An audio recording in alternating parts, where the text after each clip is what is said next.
சரியா தவறா கூறுக என 5 கேள்விகள் இருக்கின்றன. இந்த 5 கேள்விகளுக்கும் மொத்தமாக எத்தனை விதமான பதில்கள் தர முடியும்? இப்போ இந்த கொஷினில் என்ன கேட்குறாங்க அப்படின்னா, ஒரு 5 ட்ரூ ஆர் ஃபால்ஸ் கொஷின் இருக்குது. சரிங்களா? 5 ட்ரூ ஆர் ஃபால்ஸ் கொஷின் இருக்குது.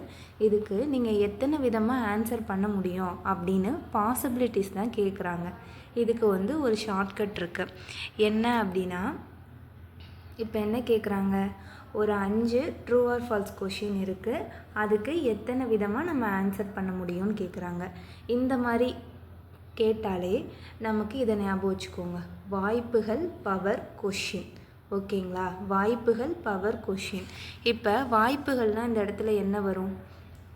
இப்போ வாய்ப்புகள் ஒன்று ட்ரூவாக வரலாம், இல்லை ஃபால்ஸாக வரலாம். 2 விதமாக மட்டும்தான் வாய்ப்புகள் நமக்கு வர முடியும். அப்போ வாய்ப்புகளை பொறுத்த வரைக்கும் ஒன்று ட்ரூ இல்லைன்னா ஃபால்ஸு. அதனால் 2 வாய்ப்புகள். சரிங்களா? அப்புறம் கொஷின் அவங்க என்ன கேட்குறாங்க, 5 ட்ரூ ஆர் ஃபால்ஸ் இருக்கிறதுக்கான வேஸ் தான் கேட்குறாங்க, வாய்ப்புகள் தான் கேட்குறாங்க. அப்போ கொஷினில் என்ன கேட்குறாங்க, 5 கேட்குறாங்களா? அப்போ வாய்ப்புகள் 2ன்னு எடுத்துக்கணும். கொஷினுக்கு இந்த 5ன்னு எடுத்துக்கிட்டோம் அப்படின்னா அப்போ 2 பவர் 5 வந்துருச்சு. அப்போ 2 பவர் 5 நமக்கு என்ன? 2 பவர் 5 பண்ணோன்னா 32. அப்போ 5 ட்ரூ ஆர் ஃபால்ஸ் வர்றதுக்கான வாய்ப்புகள் என்ன அப்படின்னா 32. இதான் கேட்குறாங்க. ஓகேயா?